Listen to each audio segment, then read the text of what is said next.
sugiera los diferentes temas del pastor Luis Alvarado. Póngase en contacto con nosotros. Será un placer atenderle.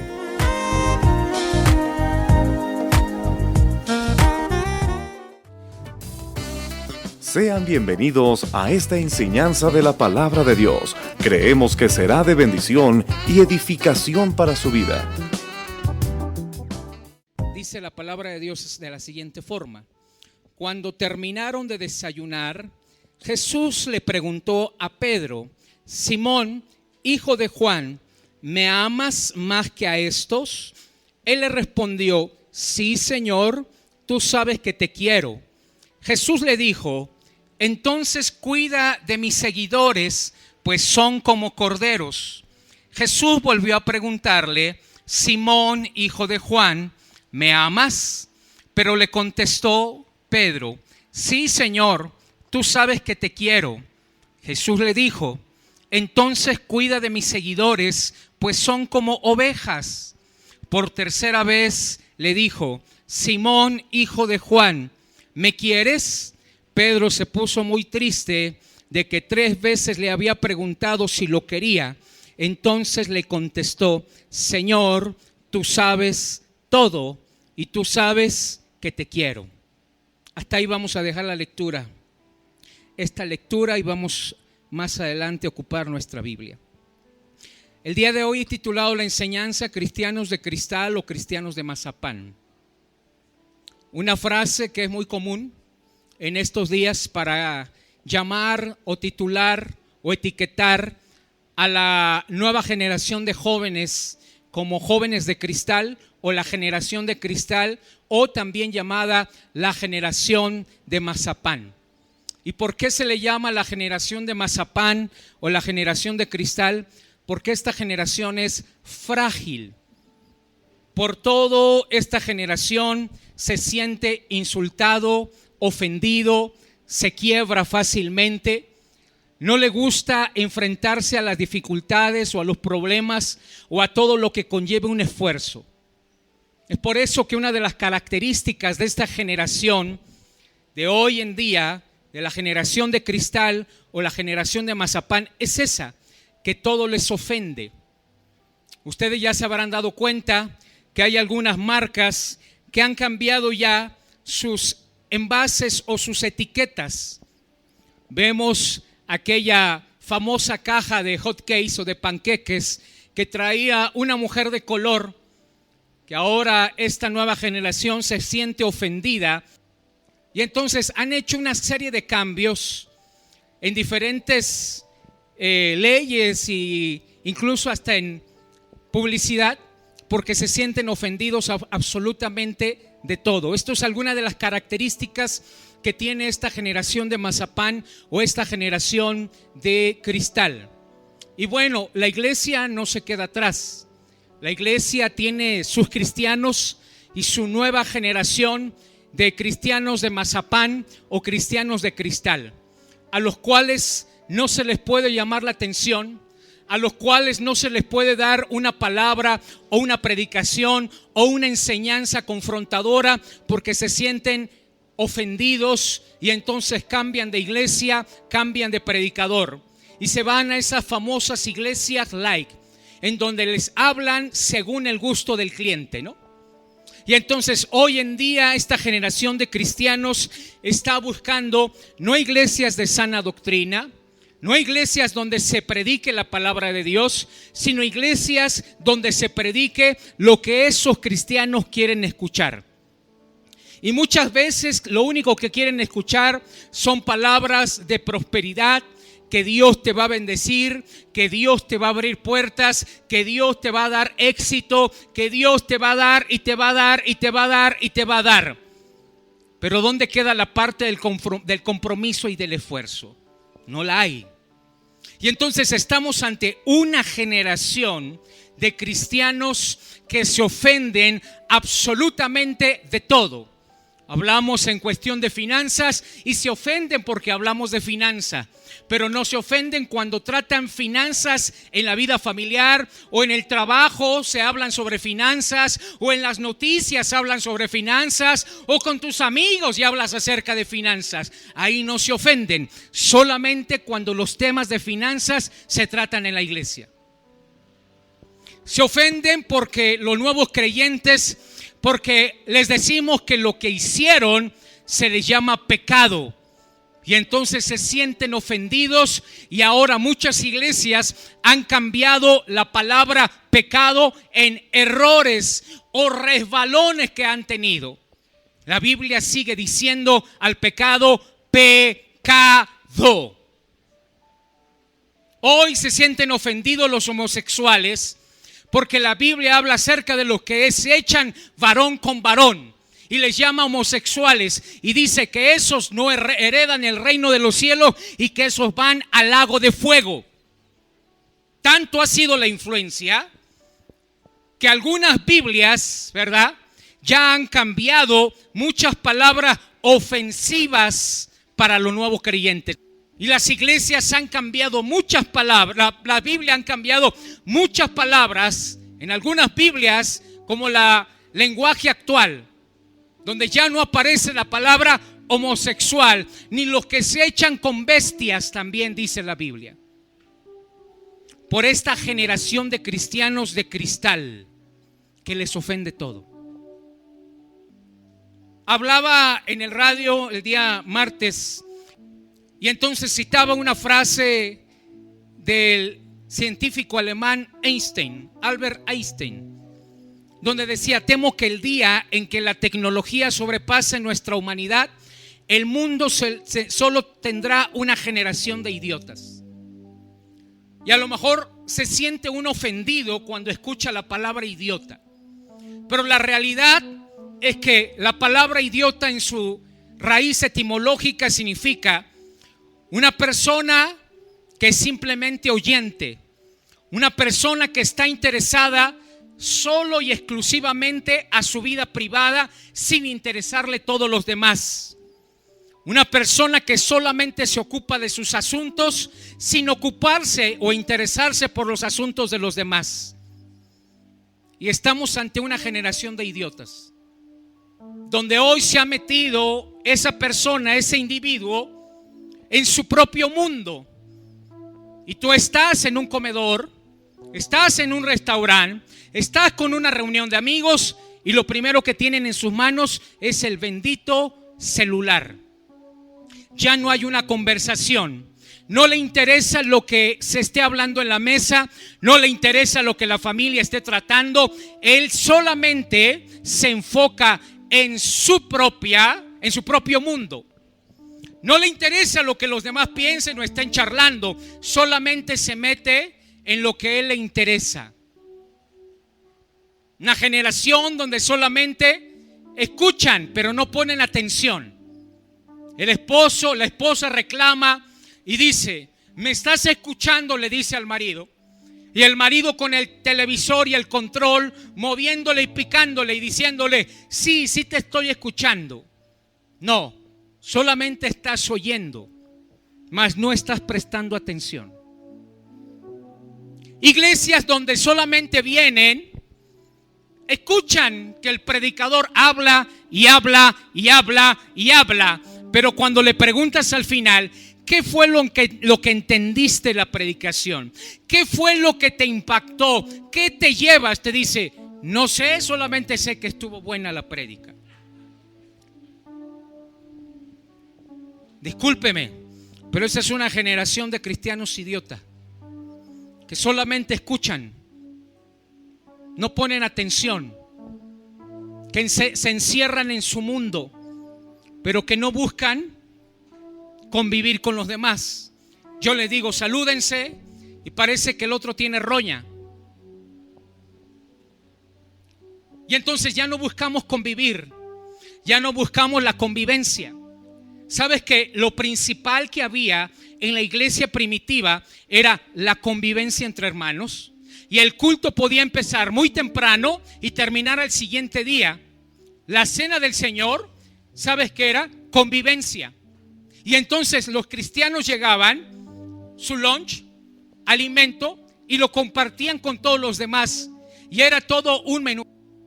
Y entonces era la convivencia la que se tenía en medio de la reunión.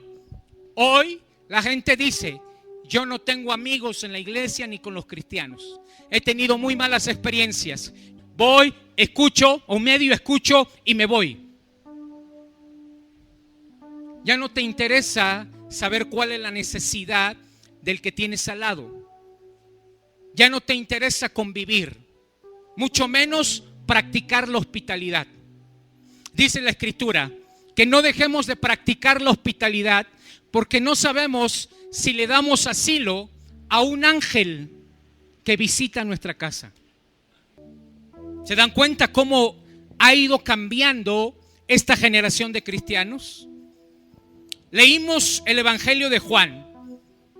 Jesús le pregunta a Pedro: Pedro, ¿me amas? Y ahí utiliza una palabra en griego que es la palabra ágape. Y la palabra ágape significa un amor sin condición, un amor sin doble sentido, un amor puro. Jesús le pregunta a Pedro: Pedro, ¿me agapeas? Y Pedro le responde: Señor, solamente te quiero. La palabra te quiero en el idioma original griego es la palabra fileo. Y la palabra filos o fileo significa te estimo como se estima a un amigo. Te estimo como se estima a una mascota, a un perro, a un gato. Te estimo como se estima a un compañero de trabajo. Jesús le dice a Pedro: Pedro, ¿me agapeas? Pedro le responde: solamente te estimo. Por segunda ocasión, Jesús le pregunta a Pedro: Pedro, ¿me agapeas? Pedro le responde: no te agapeo, solamente te estimo, te fileo, te quiero. Por tercera ocasión, Cristo pregunta a Pedro, pero ya no le dice: Pedro, ¿me agapeas? Sino le dice: Pedro, ¿me estimas, verdad? Y Pedro dice: sí. Tú sabes que lo único que siento por ti no es un amor incondicional, solamente es una estimación. Como cuando te declaras a la muchacha y la muchacha te dice, tú le dices: te amo, eres el amor de mi vida. Y la muchacha te responde: pues es que yo te amo, pero ¿cómo? Como un amigo. ¿A poco no? Yo también te quiero, pero tienes bonita letra. Yo también te quiero, pero como amigo, no echemos a perder las cosas, dicen. No echemos a perder nuestra amistad. ¿Y cómo se siente el hombre? Desinflado. Porque el hombre la agapea, la ama, pero la mujer solamente estima a esa persona. Y es que este es el caso de muchos cristianos hoy en día, que no aman a Cristo, que no aman su palabra, que no aman su persona, que no aman su obra redentora. Solamente han estimado a Dios, han estimado la Escritura, pero que no han amado de tal forma que se comprometan. No han amado a Dios de tal forma que se comprometan a ser mejores. No han amado a Dios de tal forma que dejen su vieja forma de vivir. No han amado a Dios de tal forma que se comprometan a seguir a Cristo. Solamente lo estiman, lo quieren, le gusta la música, le gusta la enseñanza, le gustan los pasajes bíblicos que lo animen, pero que no lo confronten. Esta es la generación de nuevos cristianos, filos de cristal, de mazapán, que no aman al punto de dar su vida por el Señor. Y sabes que es lo mismo, yo le decía a los matrimonios, la palabra ágape es la misma que Dios le dice al hombre que tiene que tener con la mujer. O sea, que tiene que dar la vida por su mujer. Es la misma palabra donde tiene que darse la vida por aquella persona que se ama.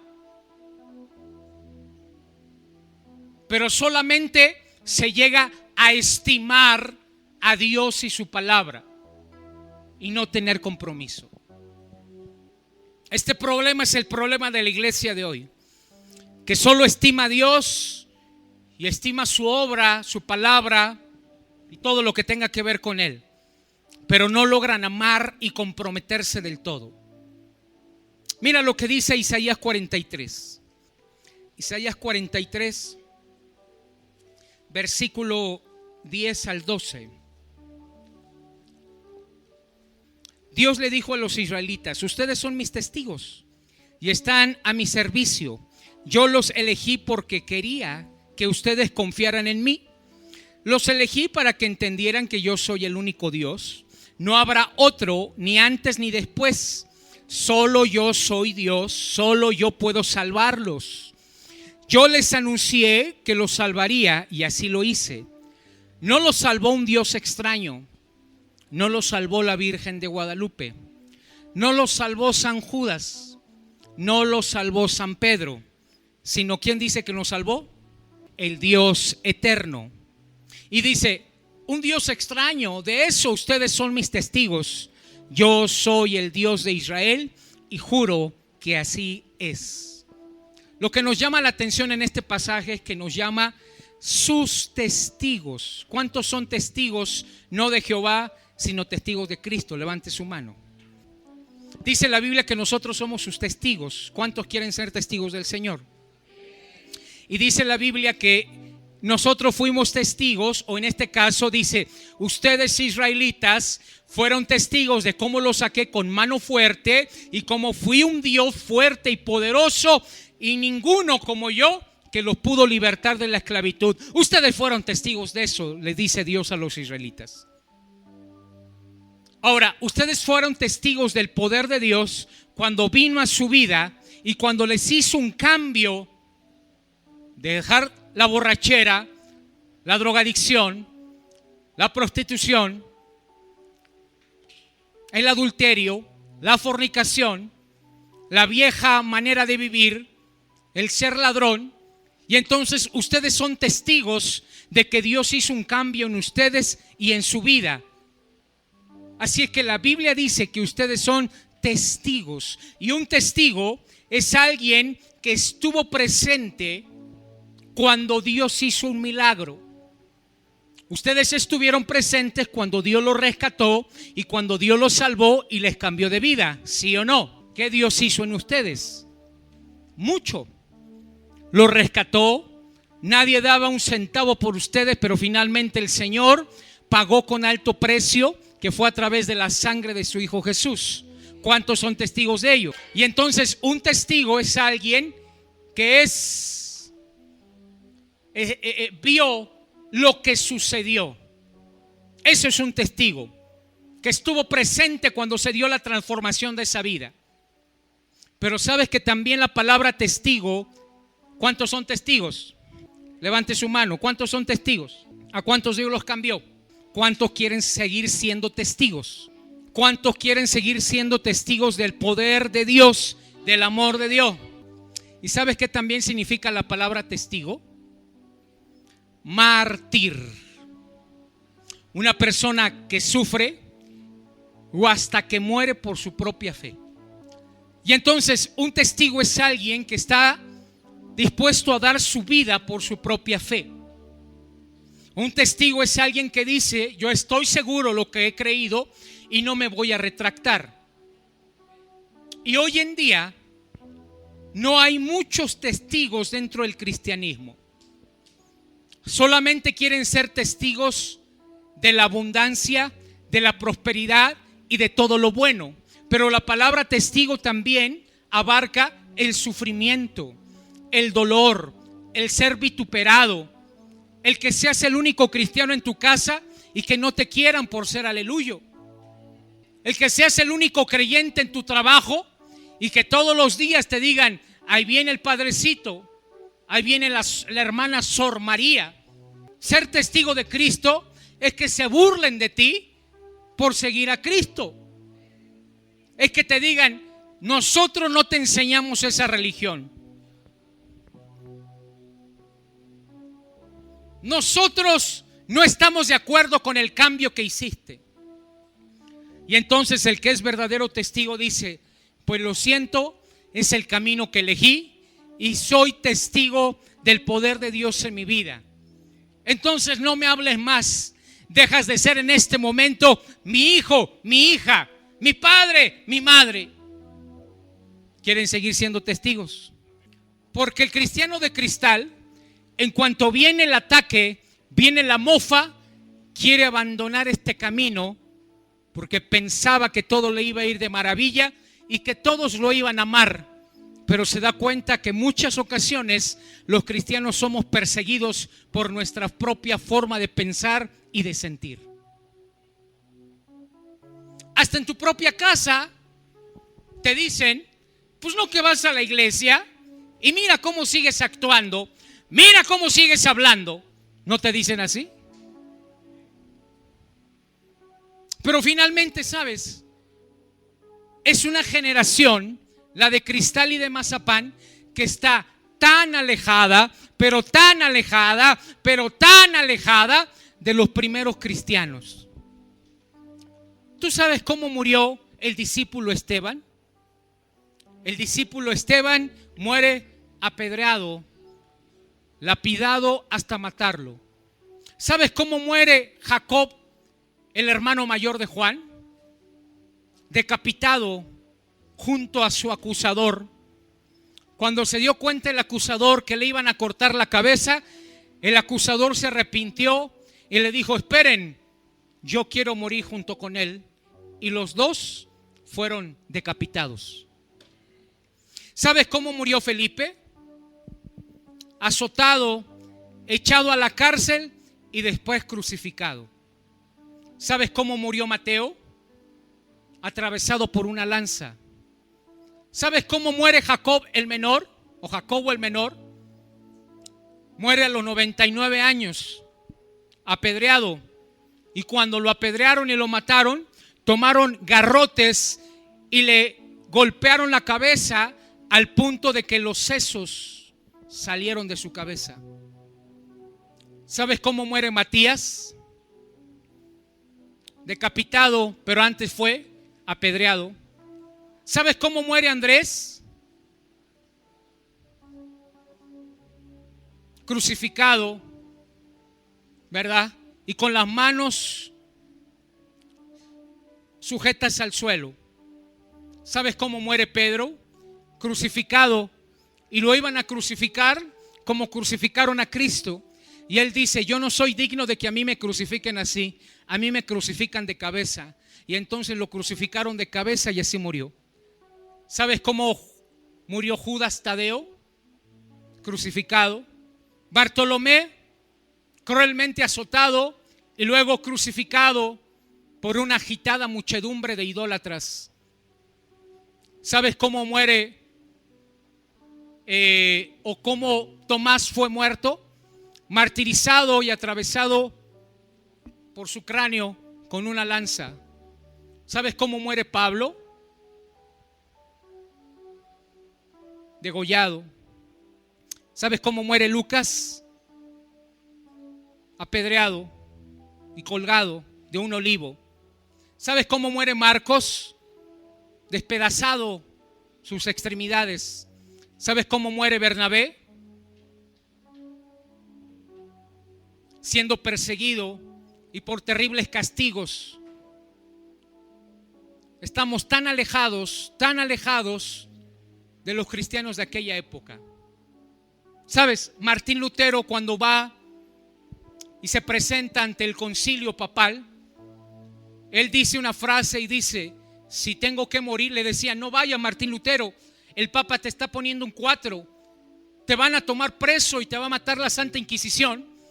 Y Martín Lutero dice, si tengo que morir, pues que muera. Pero no voy a dejar de ir y defender mis argumentos teológicos y bíblicos. Y él finalmente fue, ¿y sabes cómo salió? En hombros.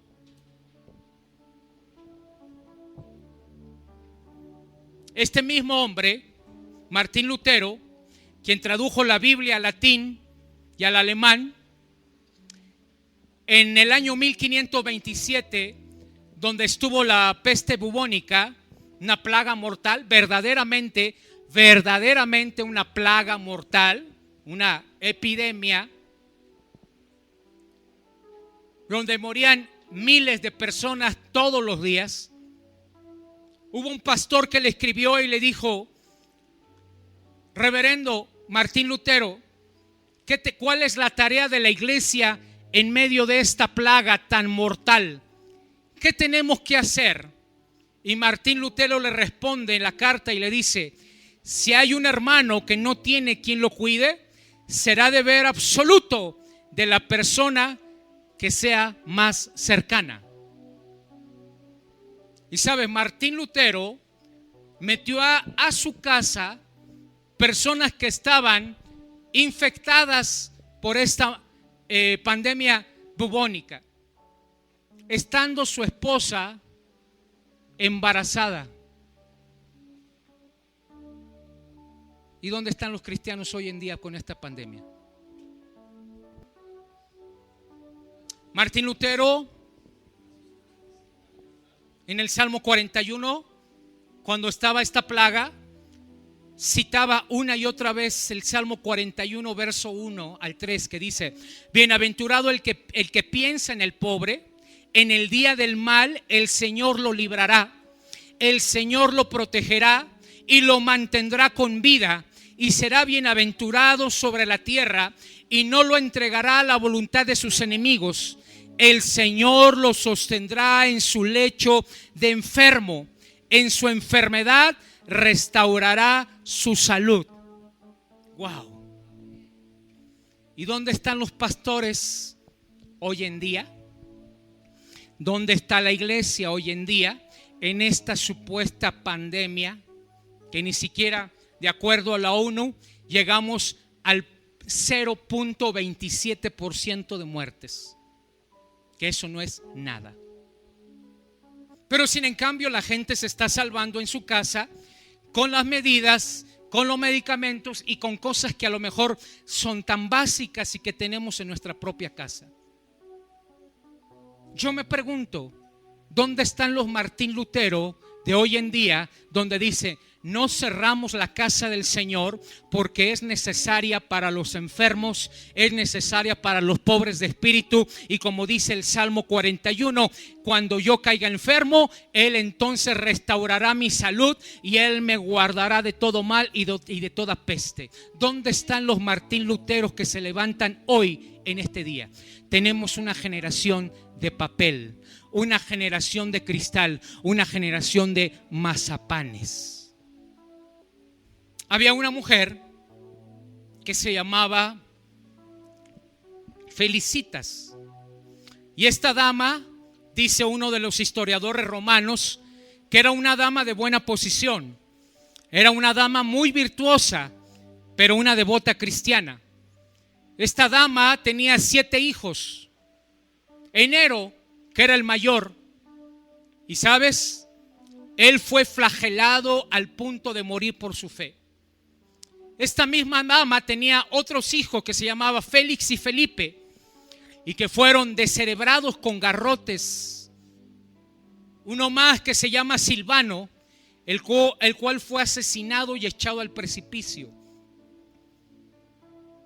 Alejandro, Vital y Marcial fueron decapitados, y finalmente ella fue decapitada con la misma espada con que decapitaron a los otros 3.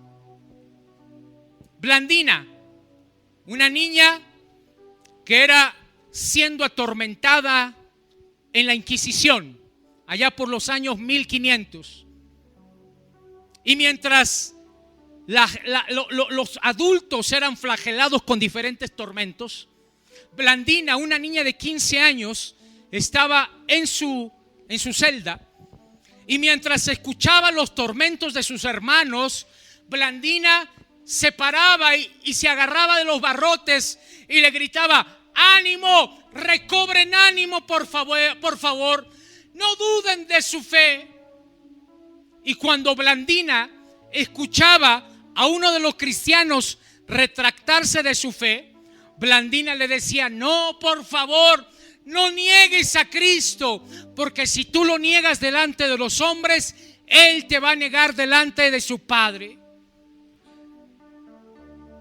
Y de la misma forma en la que murieron muchos mártires adultos, Blandina también fue asesinada por su fe, de 15 años. Una generación que no quiere sufrir. Tengo un amigo misionero que va a China y él me contaba una anécdota. Y él me decía: sabes, la última vez que fui a China, quedé tan impresionado por lo que escuché que mi corazón me sacudió. Y él es un misionero que va constantemente a China. Tú sabes que en países comunistas no se puede pasar por un ministro de culto, sino se tiene que tener una carrera técnica o una carrera profesional para que las puertas se te puedan abrir.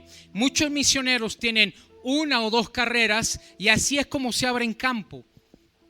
Ellos consiguen un trabajo y clandestinamente ellos predican a Cristo, ¿verdad?, en grupos pequeños. No creas que tienen la libertad como nosotros de abrir y escuchar la palabra. No, ellos son de forma clandestina.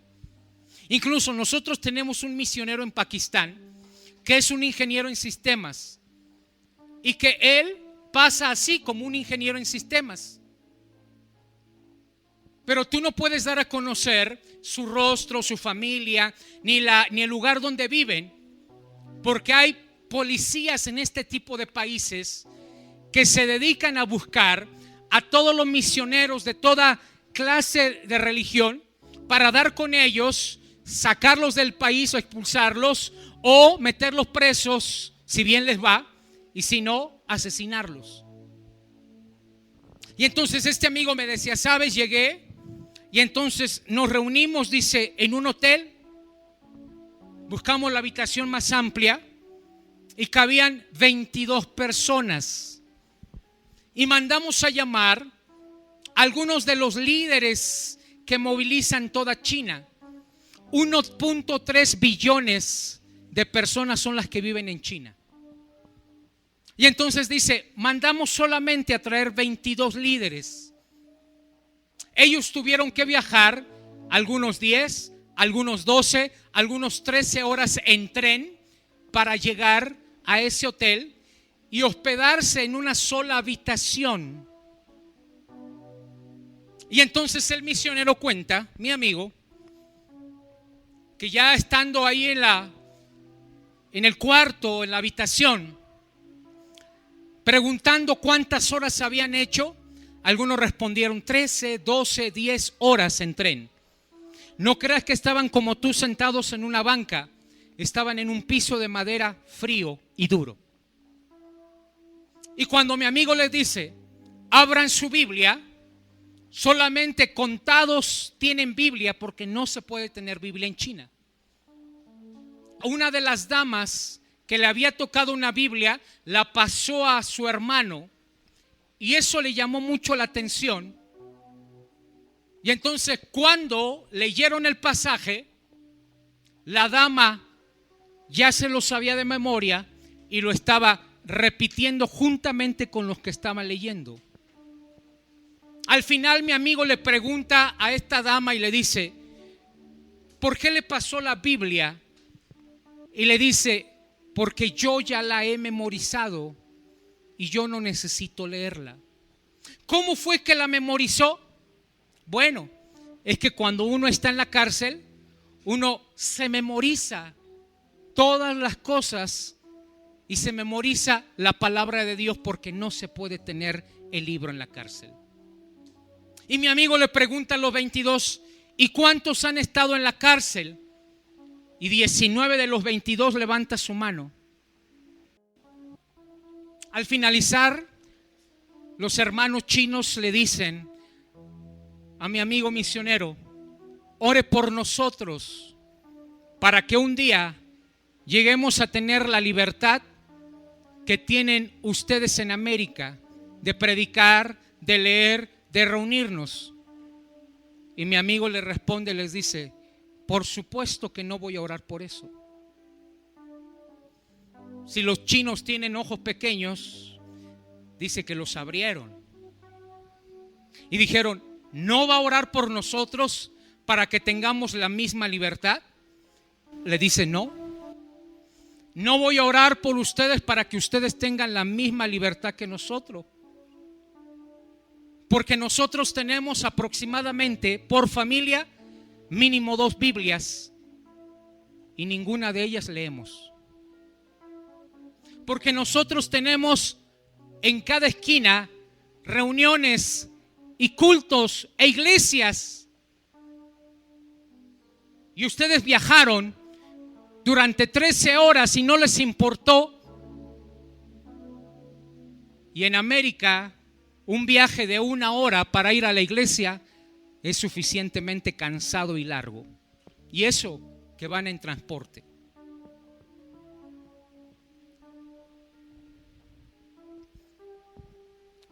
Ustedes memorizan los pedazos de papel con textos bíblicos que le ponen en la cárcel porque rápidamente se los van a decomisar y les van a romper esos versos bíblicos. Y nosotros tenemos más de 2 Biblias por familia y no las leemos. En América tenemos asientos cómodos con aire acondicionado y sin embargo ustedes estuvieron soportando y durmiendo y sentados en un piso de madera frío y duro durante 3 días, cosa que la iglesia americana no puede soportar ni un par de horas. Yo no voy a orar porque ustedes sean como nosotros. Más bien yo voy a orar porque nosotros en América seamos como ustedes. Y ahí te das cuenta que somos cristianos cristales. Cristianos que no soportamos. Lo primero que decimos es: busquémonos una iglesia con aire acondicionado. Busquémonos una iglesia donde no tenga que sudar tanto. Busquémonos una iglesia donde tengamos asientos cómodos, no para que la pompa descanse, sino para que pueda dormir tranquilamente y a gusto y me acomode. Busquémonos un lugar donde no nos regañen, sino donde nos hablan las cosas que queremos escuchar. Que Dios nos quiere dar un BMW, un Rolls Royce, una moto, un sueldo de ejecutivo, aunque solamente la primaria terminaste.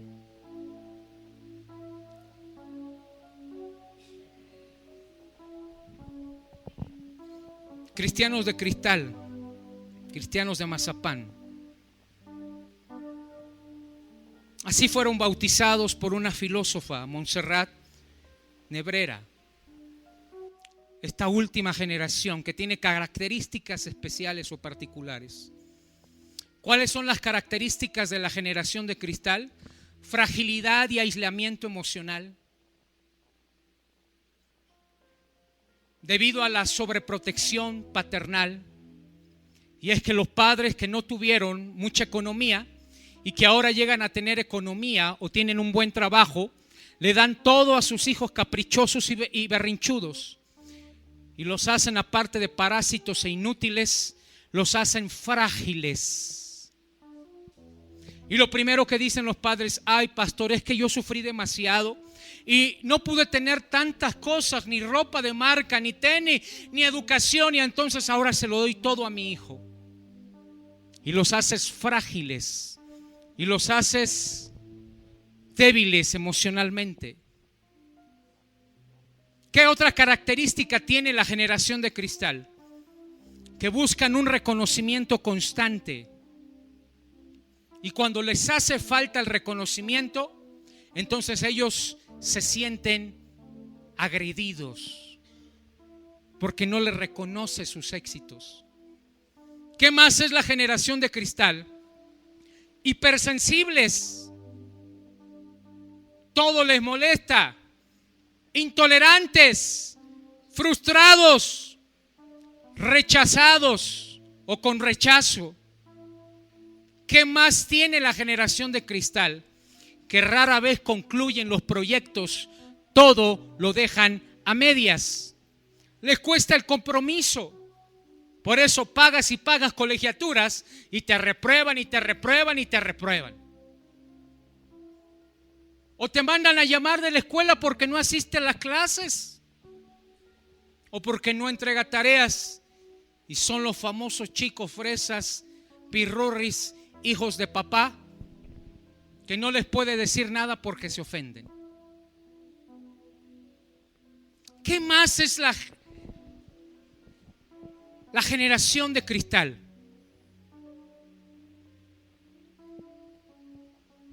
Que tienen una vida externa,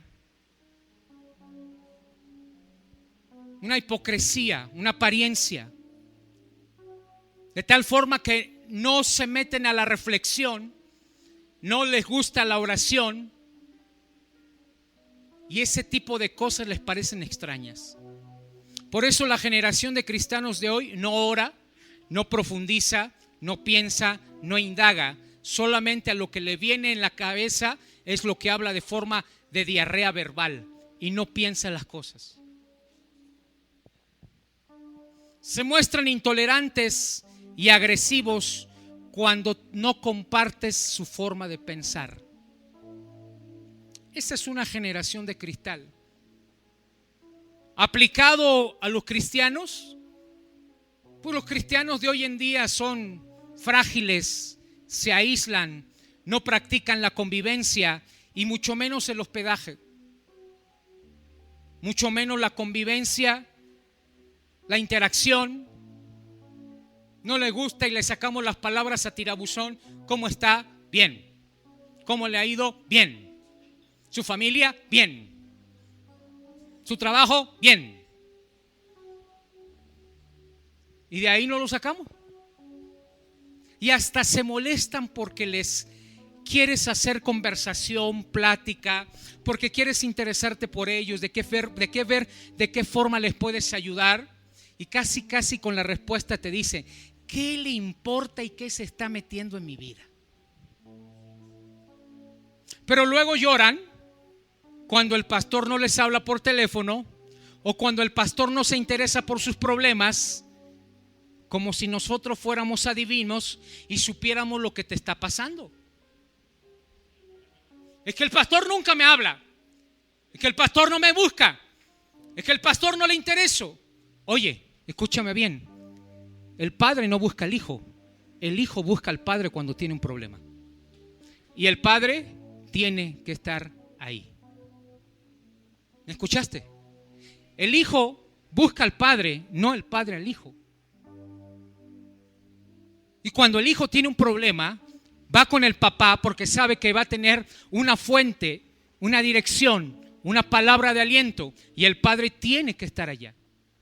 No tengo una bola mágica para saber qué es lo que te está pasando. Pero los cristianos de cristal se sienten ofendidos por ello. Pero los cristianos frágiles, los cristianos de cristal, son eso, se aíslan, frágiles, no tienen fundamento y cualquier viento les hace caer. ¿Cómo son los cristianos de cristal? ¿Sabes cómo son los cristianos de cristal?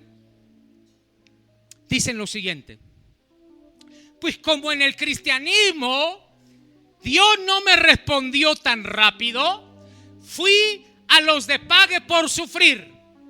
Ahí compré la bolsa de la sal, el agua que viene de Israel, la rosa que es de Sarón, ¿verdad?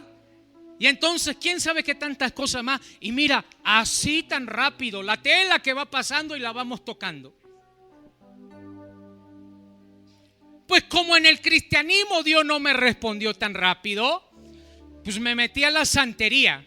Me pusieron santo y mira cómo me respondieron tan rápido. Porque este tipo de cristianos de cristal no tiene un fundamento en este libro y cualquier viento de doctrina se lo lleva a uno o a otro lado. ¿Sabes por qué te responde rápido? Porque el padre que ellos tienen es un padre que no es el Dios eterno, es el padre que se llama Satanás. Y Satanás es un mal padre que le da todo a sus hijos. Porque un mal padre le da todo a los hijos lo que piden. Un mal padre todo le da a los hijos. Así es que si todo le das a tus hijos, tú no eres un buen padre ni una buena madre. Tú eres un mal y un fracaso de padre. Un buen padre lo primero que dice es: no te lo puedo dar ahorita porque no te lo has ganado. No te lo puedo dar porque no estás en edad. Cuando lo ganes o cuando estés en edad, yo te lo voy a dar. Eso es ser un buen padre. Un mal padre es que le compres una motocicleta a la edad de 12 años a tu hijo para que se mate. Todavía no está maduro, pastor, pero es que es bien hábil. No es que sea hábil, no es que tenga habilidad, es que no tiene la madurez todavía. O porque ya produce espermatozoides. El adolescente de 14 o de 13 años, ¿lo vas a dejar que entonces sea papá? Pues si ya produce espermatozoide. Y algunos me responderían: ni lo mande Dios. Ave María Purísima, pastor. Y yo te preguntaría por qué, y tú me dijeras: porque no está maduro. Produce espermatozoide, pero no está maduro acá. No tiene el sentido de la responsabilidad. ¿Sabes por qué Dios no te da todo? Porque todavía no estás maduro ni tienes el sentido de la responsabilidad espiritual. Pero estos ingenuos dicen: me voy con Yemayá, con Eloguá, con Pague por Sufrir, y me voy aquí, me voy allá y me voy a Sonora. Ahí me responden más rápido: pues la puerta está muy ancha, adelante.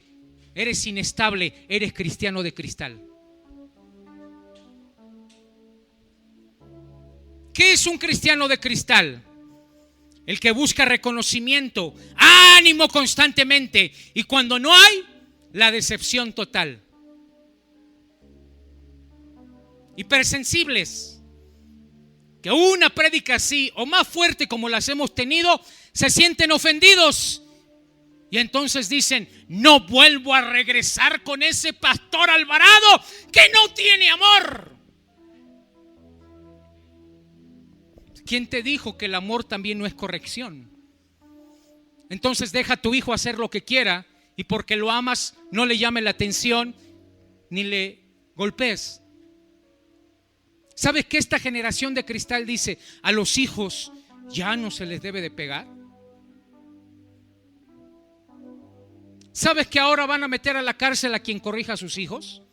Pues no me importa cuántas veces tenga que pagar, pero yo voy a corregir a mis hijos. Y la escritura dice que el que ama a sus hijos los corrige, y los corrige con vara. Ay, ay, ay. Y dice la Biblia que el que ama a sus hijos los azota como Dios corrige a sus hijos. ¿Y sabes por qué tus hijos no los puedes controlar? Porque nunca los corregiste. Porque nunca les aplicaste un correctivo. Porque los dejaste crecer torcidos. Y cría cuervos y ahora te sacan los ojos. Y son los primeros que tienen una mente psicópata. Y te dicen: cuando yo cumpla la mayoría de edad, vas a ver lo que te voy a hacer. Te voy a refundir en un asilo. Entonces, cristianos sensibles que no se les puede corregir, porque entonces se nos van y se nos largan. Cristiano donde uno le dice al esposo: lo que estás haciendo con tu esposa no está bien, te la estás cacheteando, le estás pintando el cuerno. Si no te arrepientes, entonces vas a pagarla muy caro con el Señor. Tú eres su hijo, pero también ella es su hija, así es que él es tu suegro. Y entonces se ofenden porque los corriges o los llama la atención. Escúchame bien, yo el día que esté con el Señor me lavaré las manos y diré: Señor, no me detuve para decirles su falta, su pecado, y le llamé a su pecado pecado.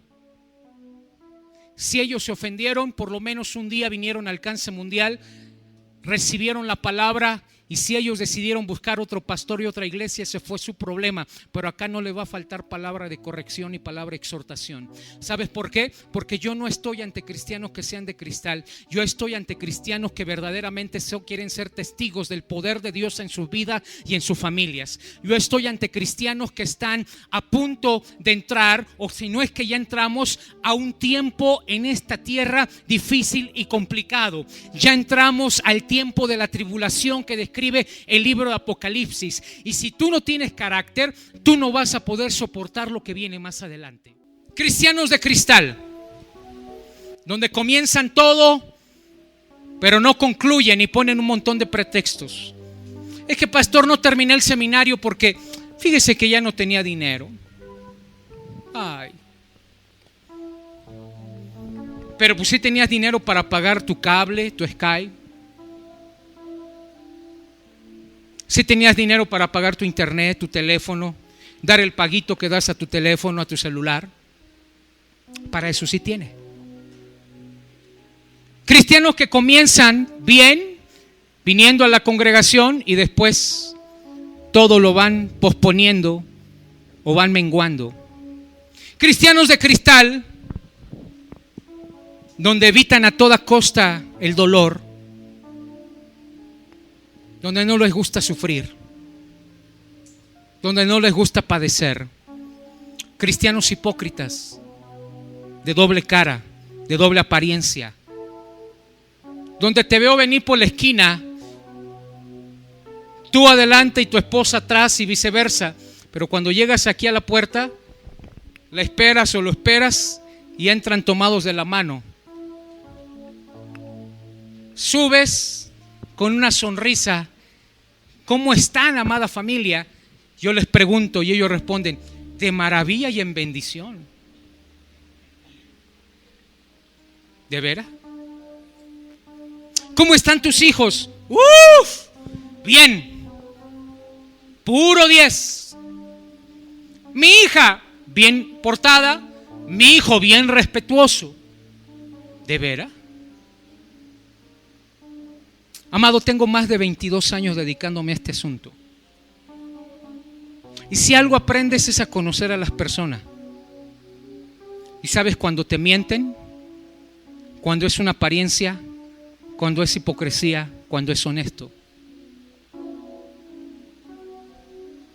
¿Qué no puedes decir, pastor? La verdad, mira, ahorita veníamos, mi esposa y yo, nos agarramos del chongo y la verdad venimos molestos. Ok, válido, ¿no? ¿Dónde te siento? ¿A ti aquí y a ella acá? ¿Qué hacemos? ¿Cómo lo resolvemos? A lo mejor no te digo nada y te digo: espera al final de la prédica, ¿no? A lo mejor Dios te habla en medio de la prédica o en la alabanza, y si no, pues nos metemos al cuartito y ahí platicamos.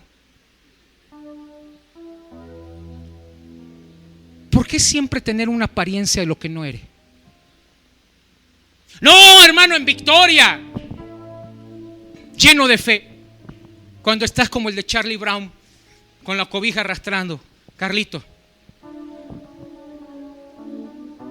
Cuando el hijo sabes que se te está yendo de las manos, que está hundido en los vicios, que ni siquiera llegó a tu casa, ¿por qué no me dice: pastor, tengo un problema? Pero los cristianos de cristal guardan las apariencias, aunque su cristal esté opaco.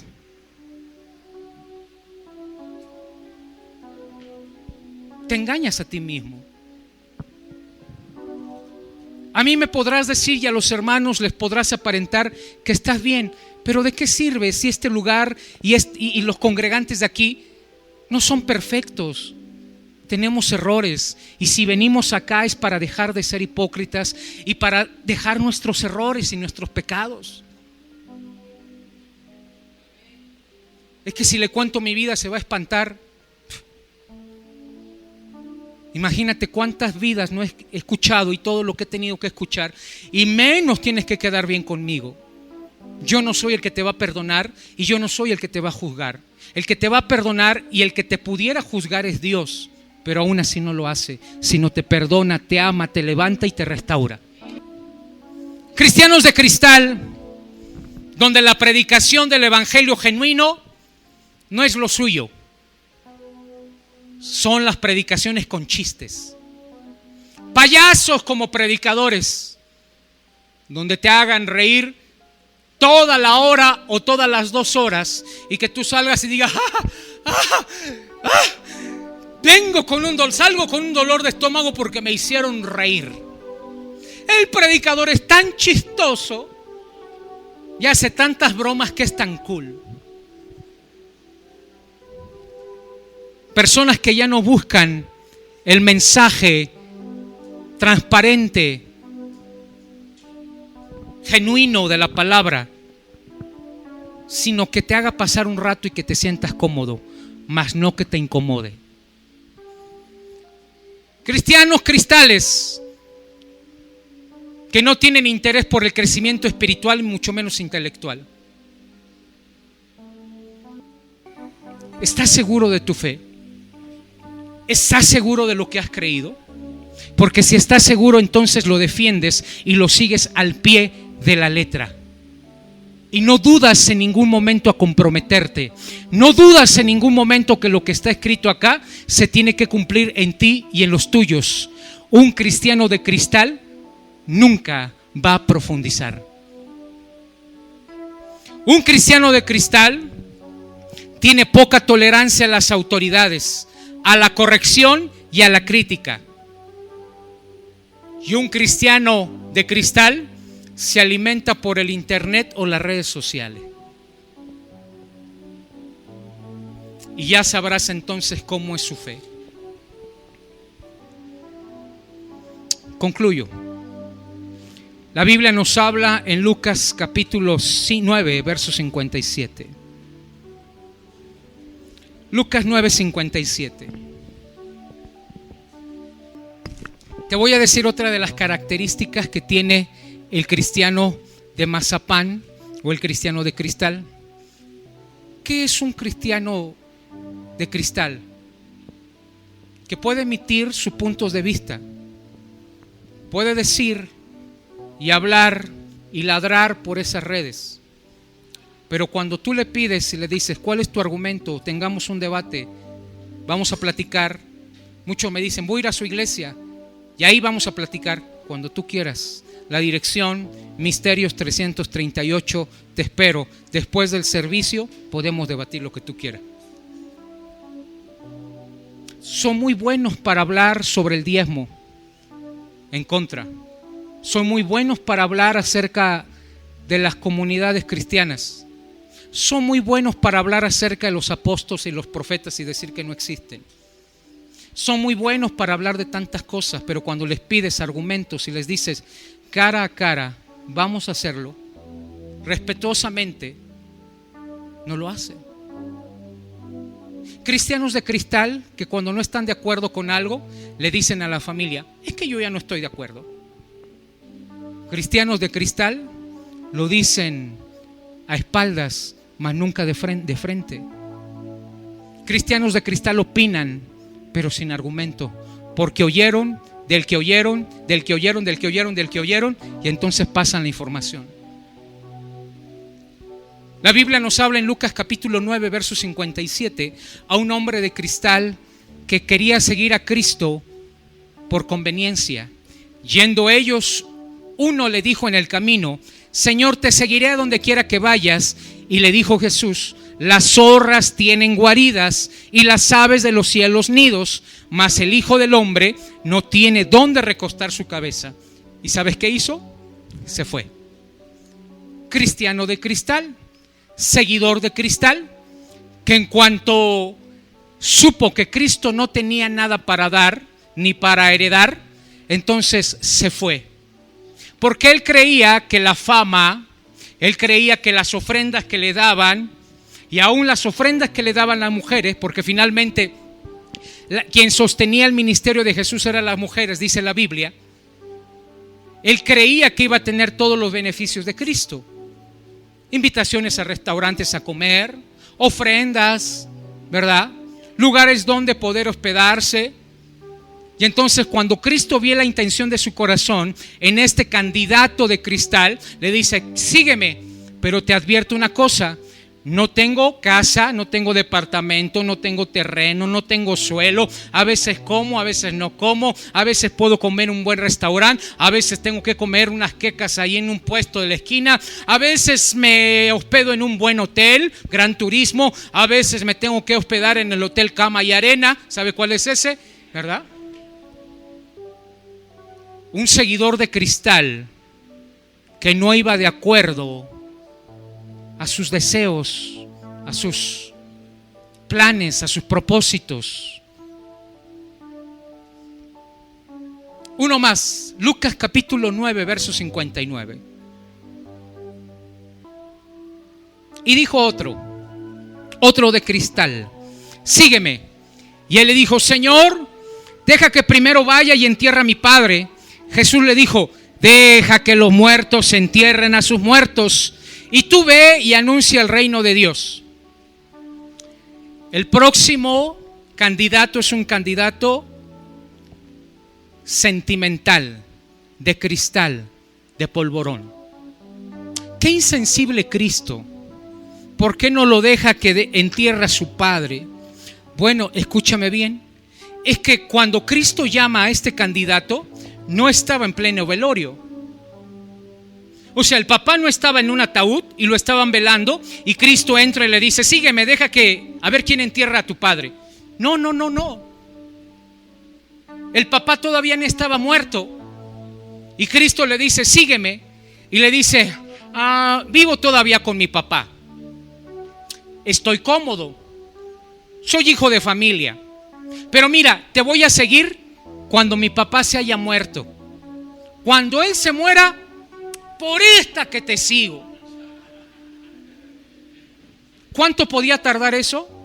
20, 30, 40, 50 años. No es que el papá estuviera muerto en ese momento, es cuando el papá se muriera. Un candidato de cristal, sentimental, que antepone los sentimientos. ¿Vas a ir a la iglesia? No sé, ando como en la depre. No sé, es que fíjate que ayer no vendí mucho. Vengo de trabajar, ¿no? No he dormido. ¿Vamos a una fiesta? Órale, déjame baño. Te invito a comer. Uf, hasta se bañan y se ponen sus mejores garras. ¿A poco no? Cristianos de cristal, que se mueven de acuerdo a su estado de ánimo, de acuerdo a si hace frío, no hace frío, hace calor, de si ya puso la marrana o no puso la marrana, de si estamos en semáforo rojo, amarillo, verde, azul.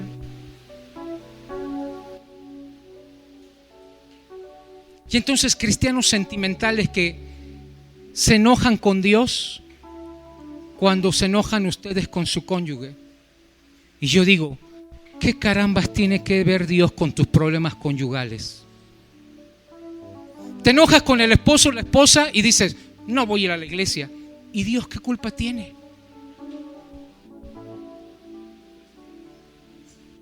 Te enojas con los hijos y dices: no voy a la iglesia. Y Dios se queda así como diciendo: ¿y yo qué culpa tengo? A ver, ¿por qué no dices: me enojé con alguien en mi casa y mañana no voy a trabajar? Me enojé con alguien en mi casa y hoy no voy a comer. Me enojé con alguien en mi casa y hoy no voy a hacer del baño. ¿Por qué Dios siempre tiene que pagar los platos rotos? Algo te sale mal y te desquitas con Él. cristianos sentimentales. Uno último, Lucas 9:61.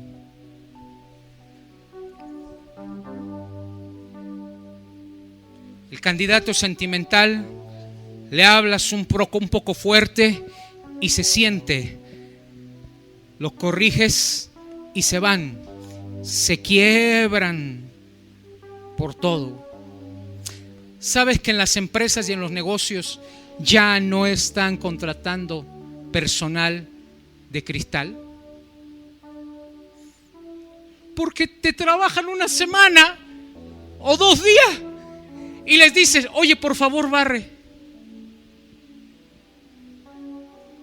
Y entonces se enojan porque les dices que barra.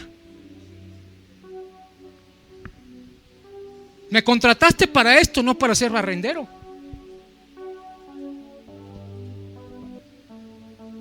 Y entonces, una generación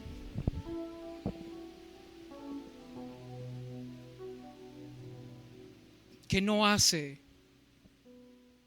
que no se compromete.